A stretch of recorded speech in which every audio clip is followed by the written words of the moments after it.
Good evening, everyone, and welcome back to the I Have a Voice Caregiver Advocacy series. These caregiver advocacy conversations are taking place every other Wednesday at 7 p.m. here on Greater Richmond Scans Facebook page. And today, our conversation is Advocacy and Mental Health Part 2. And I am joined today by three amazing guests, and I'm going to get started with introducing them. First, I'm going to introduce Zenobia Bay, How and you? I'm going to read your bio. And Chef Zenobia Bay is a United States Army veteran of 9 years with a food services specialist experience. Zenobia's food experience expands to Germany, where she received the 2005 United States Army Culinary Award. Sanitation, proper storage, and food preparation is the pride of Zenobia's services to ensure the consumer's intakes not only good taste, but health and safety for overall wellness. She is also a licensed mental health professional with 13 years of direct care experience with various populations, mental health disorders, ages, genders, and level of care. Zenobia has the credentials of residency and counseling to obtain the status of LPC 2021. Zenobia received her master's degree in professional counseling from South University and undergraduate degree in mass communications from Cheney University. In 2010, Zenobia founded nonprofit Community 50/50 Incorporated, which strives to empower youth and families through various community engagement programs to identify healthy characteristics that promote positive thinking through the arts, social skills, health, community outreach, education, mentorship, and family involvement. She is passionate about bridging the gap between healthy eating habits and adopting effective coping strategies to manage everyday living and identity needed resources over a meal. Thank you so much, Zenobia, for joining us. Thank you. I've came into contact with you a few times and seen some of your work, and I'm thankful you were able to come on. Thank you. Thank you for having me. I appreciate it. Our next guest is Erin Delp. Am I pronouncing your name correct? Yes, thank you. Okay. Okay. Erin Delp is a licensed clinical social worker. She is a school-based clinician with ChildSavers. She is a native Richmonder and has been working with children and families for over 7 years. Erin provides education and emotional support to children and families. Thank you, Erin, for joining us. Thank you.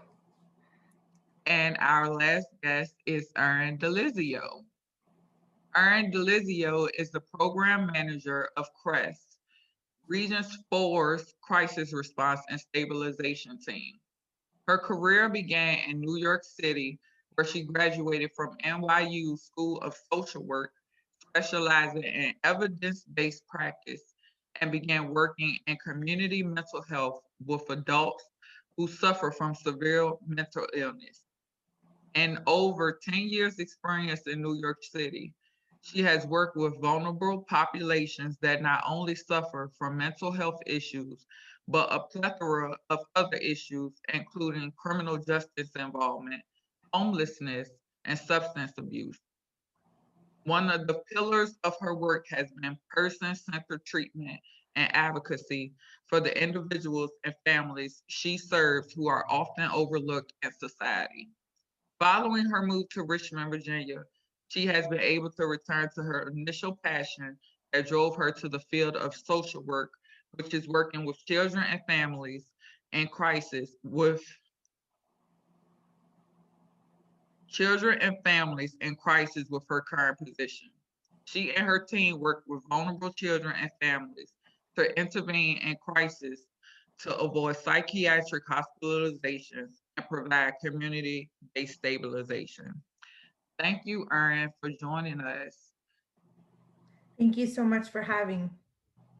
So today's conversation is going to be focused on identifying the warning signs of emotional distress in children and caregivers and strategies for responding and coping. So to get this conversation started off, and we can go in order, um, when you hear the word stress, what comes to mind and how would you define it?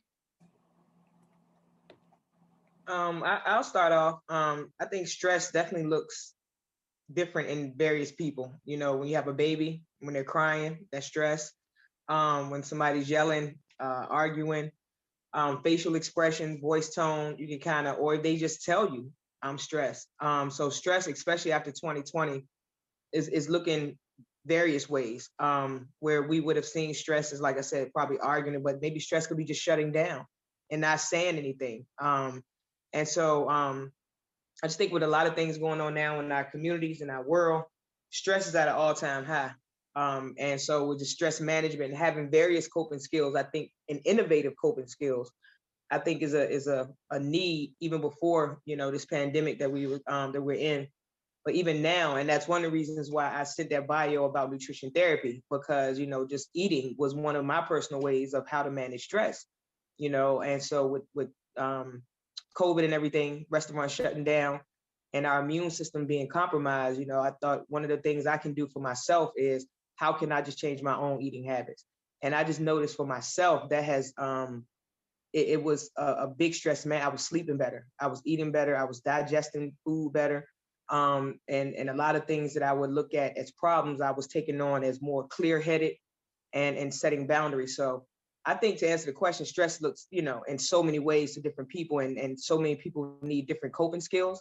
And I think, you know, with professionals on the call like ourselves and everything like this is definitely needed and great platform so we can come together to see how we can make innovative coping strategies for a lot of different communities, underserved, served, and just different people alike. I think what you're saying, Zenobia, is so important. You know, when we're looking at stress, everybody responds to stress in their own unique way. And also stress, there can be good stress and stress that's like not helpful. You know, good stress helps us get our work done, helps us be on time for work, get the things done that we need to get done in our lives. And then it's like a cup where, you know, we have this stress, and if we keep pouring into it, it's going to overflow. And so I think it's so important to talk about, you know, we're talking about, you know, pandemic stress, which is, you know, an overarching kind of stress that we've learned to live with, you know, and there's community stress, there's racial stress, there is, you know, stress from living in poverty and all of those things. And then when you add on more individual stressors, that's when that cup starts to overflow. And that's when we start to see maybe behaviors that are concerning to others or concerning for our own selves. Yeah. Mm-hmm. Yeah. You guys made really good points. I think for me, it's kind of just remembering it's a body response that requires some kind of attention or action. So it can be in your mind, it can also be physical, it can be felt. And, you know, as you guys mentioned, it's different for everyone, but just being in touch. So sometimes, and I think we're going to get into this later, it's like too late. We're like, whoa, there were some warning signs, but now I'm over the edge. So yeah, I think you guys covered it really well. Yeah, I think for me, this coming up, I never used to hear the word stress at first. Because it's like, you know, this is just stuff you go through on an everyday basis and you deal with it. I had no idea that it was so many different levels, and even like Erin said, that it was good stress. I just thought any type of stress was bad because that's all I ever associated it with. But yeah, that stress is something, and I had no idea of the effects, you know, it can have on your body and your relationships and a lot of different stuff. But we're gonna dig a little deeper into that with some of our other questions. So when people think of stress typically in our communities? What are some of the myths that you may have heard? Tamika, something you just said, like put a little light bulb in my head, talking about really not talking about stress, right? And I think it goes, with children that we don't think of their lives as stressful. And I think that that's a myth. Children have just as many feelings, just as big, even bigger sometimes than adults do. And things that we consider to be normal parts of childhood can be very stressful to children, with the pressures of going to school and the testing and, having to go to school and manage trying to learn in the middle of a pandemic. Maybe they have had a guardian or a caregiver lose a job. And so children absorb all of that stress. So I think one of the biggest myths that I encounter is that children don't experience stress. Mm-hmm. I think that's so true. Go back to the word normalizing. Somebody said, I think Tamika, you said it earlier about you growing up, you didn't hear. And I know, especially in a lot of different cultures, I don't even want to say just African-American culture, but a lot of cultures, it's kind of like, that's what you go through. And so I was watching not a YouTube, but Instagram clip of a comedian. Well, he's not a comedian, he's like a public figure, social media presence, guy named Waldo. But he talks about a lot of different issues in the community. And he was just saying, hey, inner city community, we got to stop a lot of the goofy-ish, right? And he was just pretty much talking and speaking the language of where urban people can understand what goofy-ish is. And that's stress, you know what I mean? And that causes stress. And like you said, it passes down to the children that's absorbing it in the household. So where we may be talking about a bill or a late payment or some type of stress, and that child is sitting there hearing it during dinner or whatever in an earshot, that's stress. That's teaching them something of how they're managing it, because now they're stressing, oh my God, mom is stressing out, and am I part of the stress? And so we look at child suicide and ACEs and different things like that with that child trauma. It brings up a lot of things that we don't realize children like go through, and with the stress and adjustments. And how are they adjusting to the people that's around them? That's their caregivers. So it goes back to, us as adults, how are we managing our stress? Because again, children are watching us, whether they're our own directly or the ones we work with, in the community that we service. You really made me think, Zenobia, about, I guess, one of the myths coming from the mental health world is like, sometimes I dumb down the language a little bit, and I don't mean dumb down like from an intelligent level, but from like you were talking about inner city culture, speaking clinical language. How is your psychosis today? I would just say, are you stressed today? What's up? What's your stress look like? And I'm comparing that to a myth because you don't need a diagnosis or a label or a reason. People get stressed, and they get more stressed some days than others. And it doesn't matter what category you fall into. It's just part of who we are, and can we cope, and can we own that, and can we talk about it? So I think one of the biggest myths is you need a reason, you're weak if you're stressed, or there needs to be a vulnerability or something attached or labeled to it. And no, yes, the pandemic, I think everybody's stressed, but also it could just be a regular day, and you're not up to par. So that's a big myth. Erin, and one of the things that you were saying really kind of sparked something in me where, we're kind of expecting children and parents to have these, stress management skills that kind of, we're asking them to come up with it out of nowhere, right? And Zenobia, you're talking about, the parent at the kitchen table, and, children are watching their parents and how they manage their stress. We can't keep stress out of our homes because it's something that just happens to us, and that it's a part of our everyday lives. But, how we're managing that stress, how we're modeling managing that stress, how we're modeling managing community level stress, what types of networks are we creating? How are we supporting each other in that way? Mm-hmm. And yeah, I think you're right. And I think, again, going back to just my way of learning of just eating, that was a good way of managing my stress. And so for the people around me that's in my household and seeing how that's changing, that's stress management, because a lot of times we eat out of poor stress management. We think we're hungry, but even if we are hungry, our decision making and what we choose to eat it goes all into, stress management. How are we managing those decisions? So, again, just being on the call with people like yourself, and we can continue to, as a community, come up with innovative ways and what's working for this individual, what's working for this group, and how can we take from each other. I think that's a good way of stress management too, just how we take it from each other. Yeah, just piggybacking off of what you just said, that is like one of the big myths that I always heard, is stress is stress, and it's handled the same way by different people because it's stress. So for the most part, I never knew people to, seek outside help for stress because it was quote unquote just stress.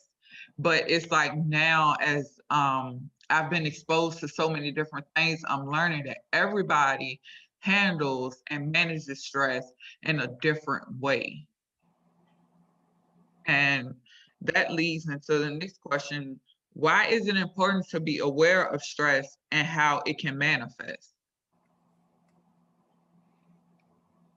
I think it's so important to be aware of stress and to kind of have these conversations about different types of stress and different ways to manage our own personal stress and to kind of help work within the community to manage that community stress so that we're able to identify, like Erin was talking about earlier, identify those warning signs, that might lead up to a crisis situation. It's like the parent who's late for work and, the child's not putting on their shoes and I can't find my keys. And it's like, that might be enough for to tip somebody over the edge to do something maybe out of character that's not healthy for the family. And understanding that, everybody has a cup that can become overfilled, but what can we do to kind of release some of that pressure or even recognize some signs when it might be time to reach out to someone, either a community member, a family member, or a professional?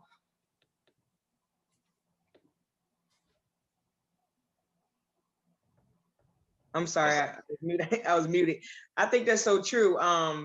You both said it earlier, just having those conversations and understanding what stress looks like, because what we think may be normal, we hear somebody else say something else, we're like, oh, I was going through that too. Well, I didn't even know that was stress. And so again, now having those resources or community places to reach out to have those ways to let it out, whether it's exercise, talking to somebody, going to a social event, maybe taking a walk in the park. Like before I came here, I just sat in the sun at Bird Park. Because it was just so much going on around this time last year, and the work, in the community and being on the grounds, I made a vow to myself and said, every day that it's sunny, I'm sitting outside for at least 30 minutes, and that's a commitment that I can make for myself, and I can do that. And so that's stress management. And so I was going to do this meeting outside, but I didn't want to make nobody jealous that had to be in But no, but I was like, I had enough, I was out here for an hour.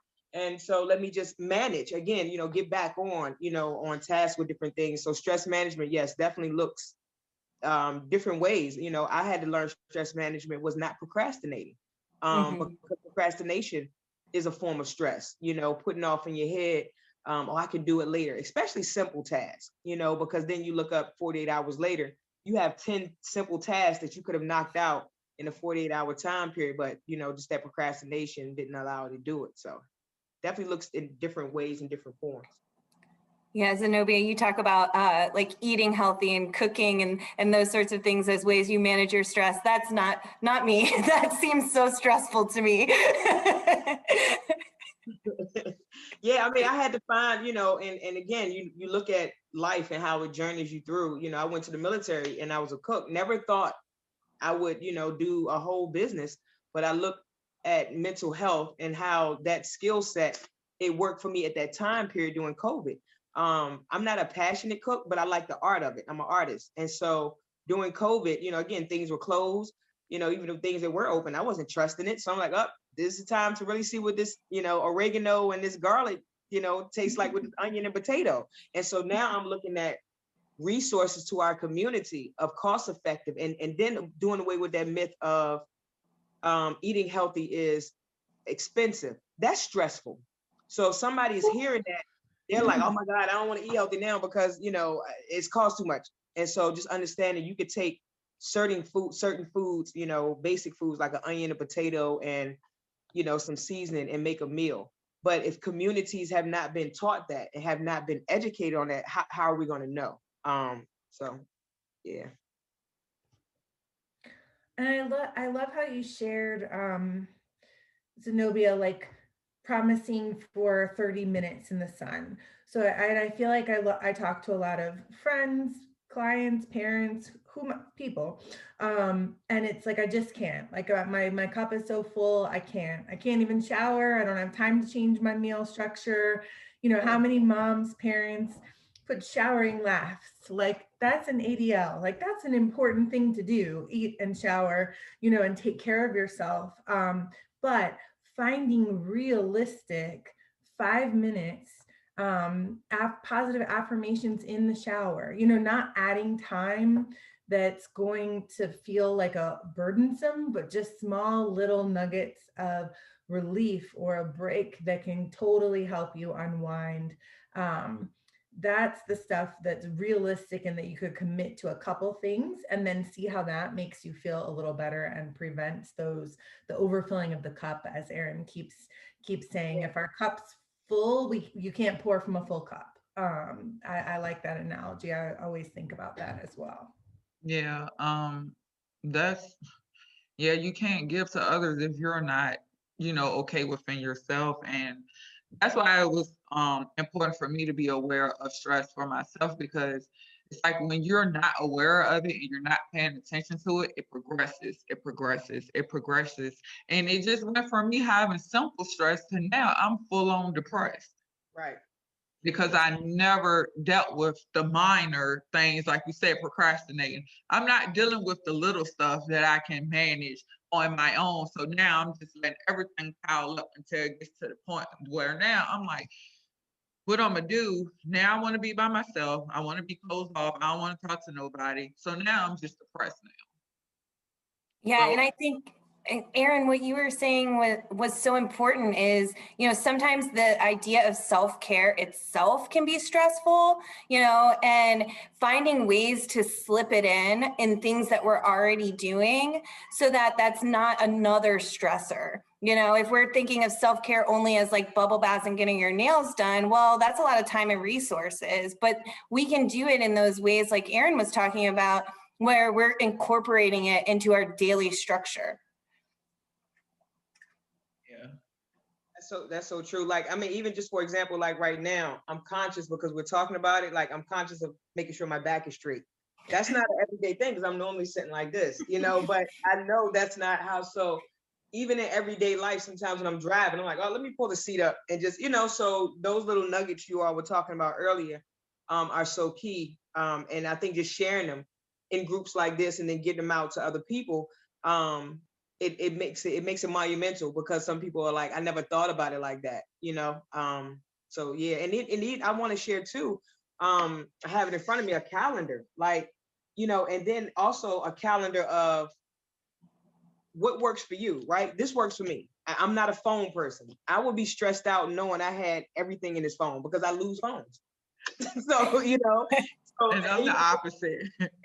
All of my stuff is in my phone. Right. And so that, oh, I'm sorry, that works for you, right? And so just knowing what works for you as an individual and being okay with that, and being okay with being the only one in the room with the calendar open and everybody else on the phone, especially in this day and age of technology and things that's virtual. But I know it would keep me at a heightened level of anxiety knowing if I had meetings, things in this phone, and I would lose it. Right. So right. just yourself and being very self-aware.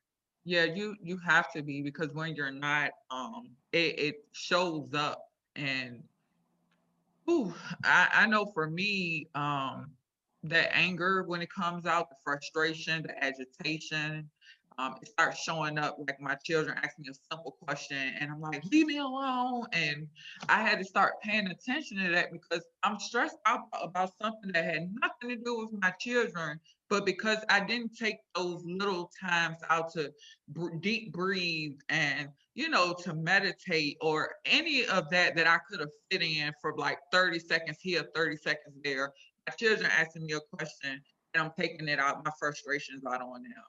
So I feel like it's really important to be aware of yourself and your triggers and your frustrations and agitation, because when you don't, it shows up in some ugly ways. Tamika, I'm feeling you because I want to add that I relate to that, but then there's also for me like the body signs that I really ignore. And I have blown out my lower back twice. And when I look back, it was a very stressful time in my life, but I never made that connection. And I know now that's my weak spot of where I carry my stress. And I think everyone carries it differently, their shoulders, even as they're sitting. It took kind of education and someone making that awareness. But it always does seem to be a later connection where we don't realize what we're putting on our bodies, our mind, until we're snapping or until we're hurt. And it's such a normal experience. We just met and I feel like we all are relating to this, the four of us. And I know people in our lives relate to it as well, but people really don't talk about it enough. Yeah, that body and how stress shows up in it. I probably was in my early 20s and I would have arguments when I was in, my abusive relationship, and I would notice, and I'm always transparent like this, you guys. So I will always notice this odor, and I'm like, I'm a clean person. Like, what is this? What is going on? But it only showed up after arguments. And once I started talking to my doctor, I guess what? I didn't know it was a such thing called stress sweat. And it's like I now know to pay attention to my body, because I'm not arguing with nobody anymore because I don't want to deal with that. So it's like that, those signs showing up in your body is something else. And I think sometimes the more stressed we are, the more disconnected we are from our body, where we're just like on autopilot, and then by the time we sit down, we're asleep. And so we don't have that chance to like really sit in our bodies, not scrolling on whatever TikTok, and just like really trying to do like being present in our body and how that works for the individual. Because for some people, meditation might not work. For me, I cannot sit and clear my mind. That's just never going to happen. But I can do dance. And when I dance, I can be in my body. Mm-hmm. Mm-hmm. That's so true. And being very transparent in that, because like you said, meditation doesn't work for everybody. Some days it doesn't work for me. And so I need to get on that treadmill and just run and put the speed up to 7 and go, or dance or write that poem. So, I think Erin said it earlier, being in conversations like this with people that's like-minded, and it seems like it's an energy. When people hear this and need resources, they can take from this as well. And, just a learning setting. So we've been talking about them since the beginning, but this question is, if parents feel they are going down a rabbit hole, how can they develop coping skills? I think it's really tough to ask people to develop coping skills in the midst of a stressful situation, right? And so, one of the things like Erin was talking about is, how can we make things accessible to people who might not have a lot of time or resources? The best, I think one of the best things to do is to take that 5-minute break. When you're rushing out the door, I know I lose my keys all the time. I never know where they are. I should have a place to keep them, but even when I do have a place to keep them, I don't put them there. But so I know if I'm getting stressed out and I'm trying to leave and I'm late and the kids don't want to put their coats on, that's when my brain literally, we know the hand model of the brain, I can't think straight, right? Because I'm so stressed out and so many things are going on. So if I take 2 minutes, 3 minutes to take a deep breath, I'm going to go get a sip of hot coffee before I leave and then come back to the task, I'm more able to find my keys. I'm more able to, show my children grace. All of those things that are beneficial to a harmonious home, sometimes it takes me, showing my children that I get stressed out too. And when I get stressed out, I take 3 minutes to myself. That's true. I think, and that's showing those healthy coping skills we were talking about earlier on in the conversation, and how we pass down, traumas or bad habits, and how to deal with stress with the people around us. And yeah, definitely, and being, I think, preventative and prepare, I think, helps a lot with stress too. Like you said something about keys. I've been losing keys since my mom gave me a key, but I realized, like you said, in the morning time, whenever you have to leave, you have to find somewhere. And so it's like you said, making that commitment to say, okay, I'm gonna put it here. If I fall off, let's go back. But identifying, a space, and that's half the battle, I believe, when identifying those coping skills. And so that's very true. It's hard to do in the middle of the crisis or when something's going on. But I think, one of the Erin said it earlier, if you pretty much have these things in place and they're normalized, then when, it's kind of like a muscle memory, or like a response, to go get that coffee, to go come back, to that task later on, and not having in our mind that I got to get it done, because that's building stress as well. And it's okay to just take a break and get away from it. Yeah, that's so true. Because there's two of us, the Erins are getting so much credit and reference. That's a good point. So for me, my favorite two words are self and help. The self part is, used in so many ways for me. I had to learn it was okay to be selfish a little.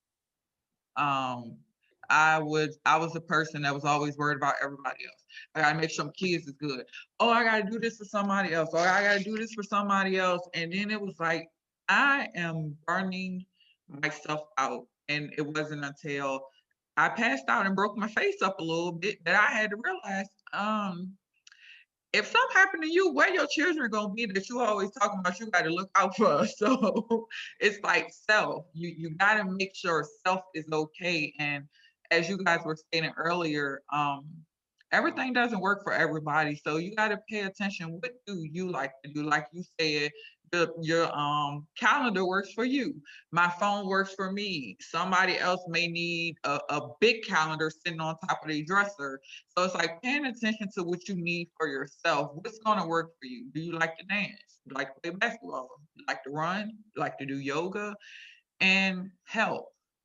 I had to get out of my pride and not asking anybody for help because I was expected to do it on my own. You hear, oh, you had 4 kids, you knew what you was getting into. So it's like almost to the point where I'm not, supposed to ask for help. I'm supposed to do it myself. So once I did get out of my own way and I started asking for help and realizing it was nothing wrong with me, I'm not less of a mother or a person because I need help.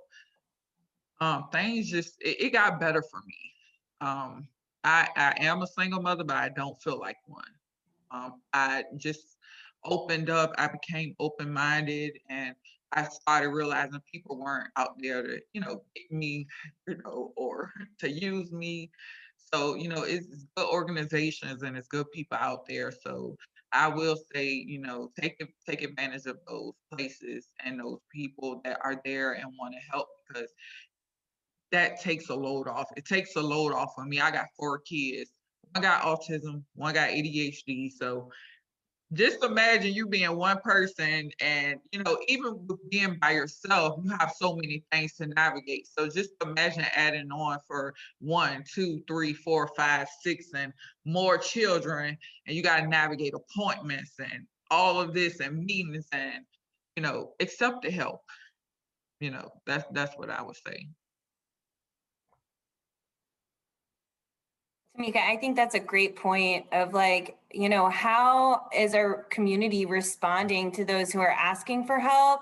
You know, maybe those who are asking for help directly, but also people who are asking for help in ways that might be a little bit indirect. And how can communities respond to that in a way that is, you know, not shameful, right? Because I truly believe as a parent and working in this field that, you know, parenting is not meant to be done alone, and that the pressures that we have to do it and to do it perfectly alone isn't even realistic, right? And so, you know, just how can we have those supports at the ready for parents who are struggling? And I think even in two-parent households, sometimes I think there may be, you know, and then you hear, you know, parents saying we need a break, you know, because they have to get back to themselves as individuals. So you, like you said, just how does the community recognize, or how do we recognize it? And so, you know, do we wait for a crisis or wait for a serious incident to happen or where somebody may need services? And so I even think, like, even last year around this time, you know, when a lot of the protesting and things were going on, was I angry? Yes. Did I want to get out there? Yes. But I also knew, as a mental health professional, I had to help. You know, it was a lot of young advocates and a lot of young people out here in these streets that were angry. And I was telling some of my comrades, you know, hey, stop telling these young people what to do. If anything, let's help them. Let's see what they need, and not aiding in any violence or aiding in any destruction or things like that. But just listen, first of all, and let's hear them out. They want to be heard. And so that was a big cry for help that I seen our community was needing. And it was heartbreaking, you know, just to sit. And so just finding strategic ways to use, you know, mental health and other organizations as grassroots to say, hey, well, you think about going here, or did you know about this resource? And so again, conversations like this, it helps a lot, because somebody seeing this may, you know, reach out to one of the agencies that's on here, or reach out and say, hey, do you know about this? And we can refer them somewhere else. So just seeing people reach out for resources or just behaviors is, I think, just Right. proper help. It definitely is. As I was saying earlier, that was me. I was one, so I know that feeling. You know, I don't trust anybody. So I'm solely going through everything on my own, thinking that it's normal, and it's not. It's not. And it took for people to, you know, they kept going. They didn't give up. And I think that's what we need. A lot of the agencies, you know, that the patients got to be there, because a lot of times they're not gonna come. They're not gonna say, "Hey, I need help." It's gonna come, like you said, Zenobia, and from their actions, their lack of the voice that could be their sign and cry for help.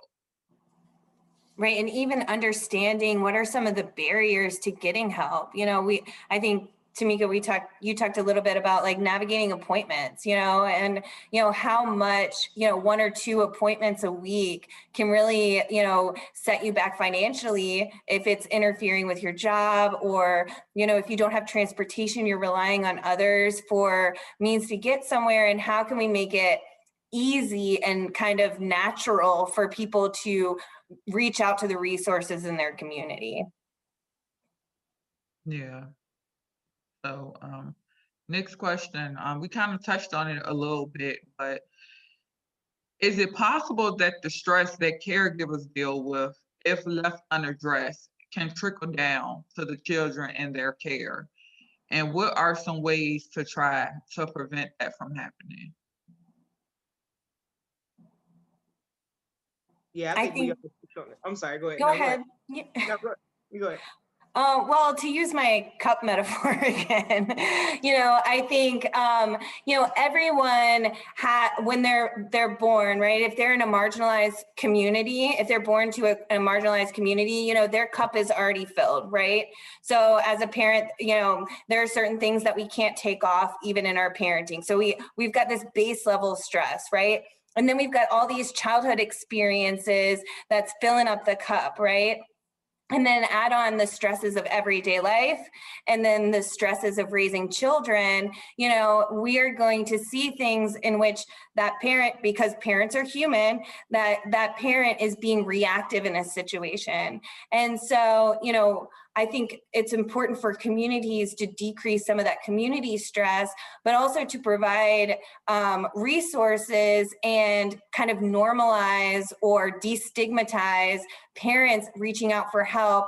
You know, if they had experienced childhood abuse or generational trauma, you know, and how that manifests or how that comes out in their parenting, and how can we support the parents in our community to kind of address some of that generational trauma, some of their own childhood trauma, some of the trauma that they might have picked up in their lifespan, to decrease that overall stress, or at least become more aware of it.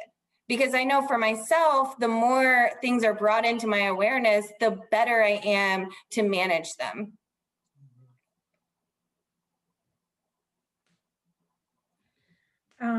Well, I think that's to make like a parallel from that perspective. If you look at the household, it's a small community and culture within the family unit. So if one person is stressed, and it can be the parent or the child, there's a ripple effect, and the conversation shouldn't be targeted at who's stressed or who's dealing with something wrong or who's, you know, having a problem. It's how do we as a unit, how do we as a community culture in our home cope with stress? And those can be those prevention techniques where a parent is modeling to a child, I need 5 minutes, you can go breathe over there, I'm going to breathe over here, you know, where kind of those healthy habits kind of catch on, or I don't know what to do right now, and kind of able to have those conversations and make it acceptable within the family. Yeah, I think we all said it earlier, and you all just, you know, summed it up, and just not normalizing stress, and just identifying what is stressful in those family systems and those family dynamics. And it's key to like not make one person feel like it's their fault that, you know, they're making everybody stressed. You know, if we're all living in the same community, we all affect each other. And so how are we dealing with it together? Yeah, I think it's just really just identifying and having healthy coping skills, you know, breaking norms. Yeah, that norm, that word for me is, you know, big. And I think mine was an eye opener when it's like, you know, in a lot of our cultures, like we were speaking earlier, we don't normalize listening to our children. It's, you know, stay in the child's place, you know, you ain't got nothing to do with this grown folks business, or basically their opinions didn't matter. They ain't paying no bills. So it's like, you know, we not listening to that. They children, they ain't got no stress.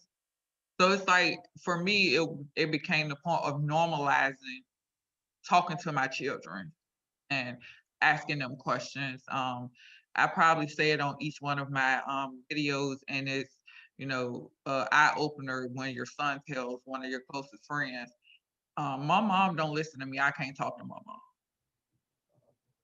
So it's like, well, how am I know what's going on with my child if, you know, he can't talk to me? But what am I doing that's making it, you know, so the environment not good enough for him to, you know, feel comfortable to come and talk to me? So I think like everybody was saying, you know, it's gonna be some form of stress, whether it's community, individual, and it's normalizing having conversations in your household about how people are feeling and what they're dealing with. That, you know, I'm not going to say it's always going to help prevent it from happening, but it can make, you know, the side effects and the impacts, you know, less harmful. Right. Mm-hmm. And I think that was, you know, very, you know, commendable of you to, you know, a lot of times we as adults, we get on the defense again when children say that. And for you to say, okay, hold on, for my child to say that, what am I doing? You know, you didn't take it like I'm doing something wrong, but what can I do as a family dynamic to help change? And I know even for myself, just understanding with my niece and nephews, I don't have children myself, but my niece and nephews are like my children. And so like my nephew, he's 14. I just called him earlier today, asking what he was doing. How you doing? How your day? You know, and he was like, you know, good. So just keeping that open relationship of, if I need to talk to Aunt Z, I can call her. You know, if something's going on, I can call. And even when we're doing so much in our lives, our professional lives, people think, we are busy, but they don't realize how family is important to us and how we can kind of stop certain things and be there. So I think I had to make that normal to let them know, Z is not as busy as you think I am. Yes, I have a lot going on, but family is first. And so in this world is so caught up with everything going on and all these external things and stimulus, we have to just slow it down sometimes and let family know it's okay. Because if they thinking, mom is busy or Z is busy, then that can form some type of stress, It can, because they'll get to the point where they'll develop, well, I'm not going to bother her, I have my children, they'll see me on a meeting and they'll come to my door and I'll be like, because I want them to know, like, hey, mommy working, but if it's important, what is it? Tamika, I also think you made another great point in there where, as parents, we can analyze what we're doing. We can look at what we're doing and reflect back on it and change. And I think sometimes that is a difficult thing for a parent to do, but just how powerful it is for a parent to say that they're sorry to a child, and what a difference that makes in creating this environment of, talking openness about our feelings, about mistakes are okay, but we repair them, having that level of vulnerability, which increases the level of intimacy within the family unit. Yeah. And another preventative thing, it's not necessarily, with the parents. This is more so along the lines of, the resources and agencies that, are there to help, these families. Do you have the right people representing your agency and on the front line, or are you guys causing more stress to the people you're supposed to help? I know, it's this big thing, you live in public housing, you want to get off government assistance, stand on your own too. And, I thought I had did this, I thought I was doing some good until I needed some assistance getting back and forth to work. And the agency that I went to, the person doing the intake made me feel like I was at the bottom of the barrel. And I was like,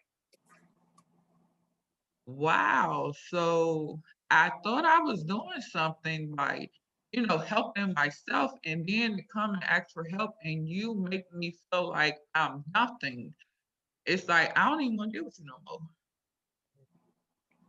Tamika, I appreciate you sharing that. I think it's really important like I talked a little bit about some of the barriers for people to seek help, but also there's that level of trauma and stress from when people do reach out for help and they're treated in ways that make them feel less worthy or lesser than, and that stigma involved in that, even right down to like the condition of the building, are there guards at the building? Like, is the building have security guards? Like, how that makes a person feel when they're at a vulnerable state, walking in saying, help, I need help, and how can we kind of work towards making receiving help, asking for help, going to get services, a pleasant and empowering experience for people?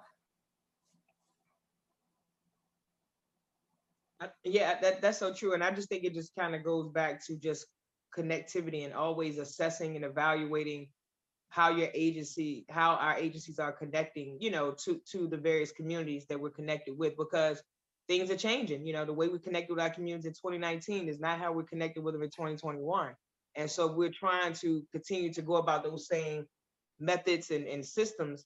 It will be doing more harm than good. And, people will feel, as if, is this an agency for me, or should I reach out, and all these barriers. So it being very transparent, say, well, we don't have this service right now.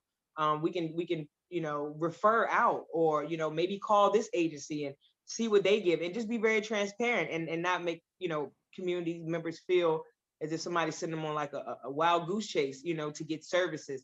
And I think that transparency as professionals sometimes a lot is lost, because we're the professional, and it's like we don't want to say we don't know, or we don't know right now.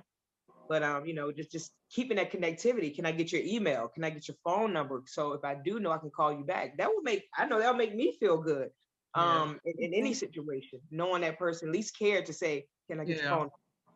I've always found I respect someone more when, they're like, hey, I don't know this, or we don't typically, handle these things, but I can get back to you. I can find somebody who do. So most of us, we don't want to deal with a know-it-all anyway. But nobody want to deal with a know-it-all. So it's like, okay, they're like us. They feel more relatable to you if you just be like, hey, I don't know this. And it's just as simple as that. And next question was, in the work that you do, what are some of the warning signs of a child dealing with emotional stress? And what should a caregiver do if they notice any of them? You want to go, Erin? Well, I was just gonna say, I come from crisis, so remember my lens, my most experience is it's already kind of at a point of a crisis. But just a reminder that not just kids, adults too. Actions sometimes speak louder than words. You're not necessarily going to get, I'm stressed right now, or the mouthing off, or you might get that. You might get some of that irritability or kind of change in verbal cues or expression of feelings, but acting out, but also acting in. So eating patterns, sleeping patterns, a kid that would typically love to be engaged in something social that isn't interested anymore, just kind of looking for major changes in personality. And I do think with kids, oftentimes it is actions over words where there's signals. Yeah, Erin, I completely agree with you.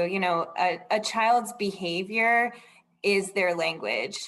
And, it's kind of up to the adults and caregivers in that child's life to be able to interpret what that language or what those behaviors are trying to say. And Erin, I think you had a great point that, oftentimes we talk about the child who I'm going to say is inconvenient to adults, who's acting out in school, who's the one that's throwing the desk, right? But we also have to keep our eye on the child who is withdrawn, who no longer wants to participate in school activities, who might be sleeping too much or too little, might have gone from a child that's going to play in the living room to a child that's in their room all the time. We want to look at those changes in personality, those changes in grooming, the changes in eating habits, all of those things, signal to the adult, hey, this is behavior I need to kind of explore more with my child. What's going on behind this behavior? And I think it's important also when a child's acting out that we are kind of managing our stress as parents in that moment as well, because for example, when my child's having a big emotion or, throwing a fit or something, they're the ones that's having the hard time. I am there to guide them through that hard time, right? They're not giving me a hard time. And so as the parent, I'm creating the climate through managing my own stress levels and being aware of my body responses, my reactivity. And my children are kind of like the weather patterns. So I am helping guide them through their storms, right? Because they're less skilled than me. I've been sad before. I know how to get through it. So I'm going to help them.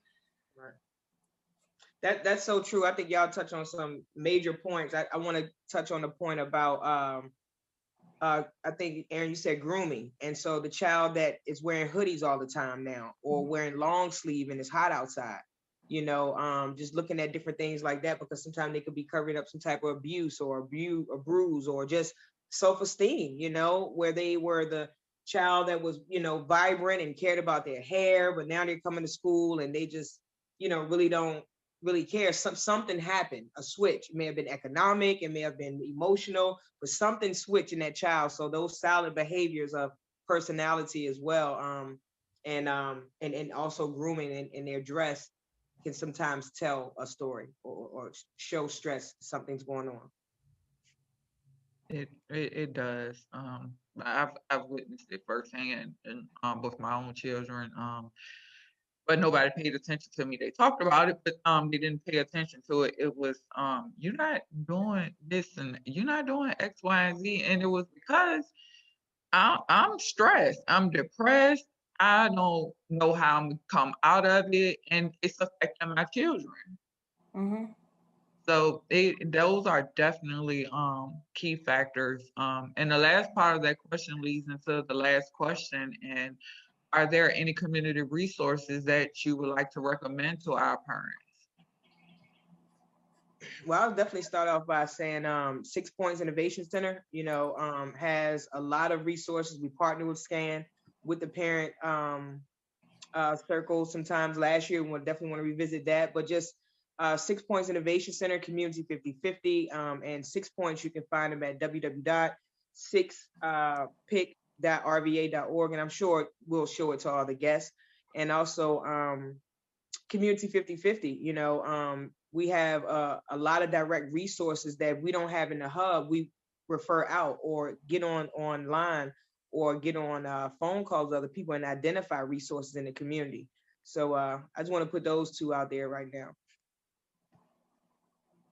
Well, Richmond Behavioral Health Authority has a lot of resources for children and adults.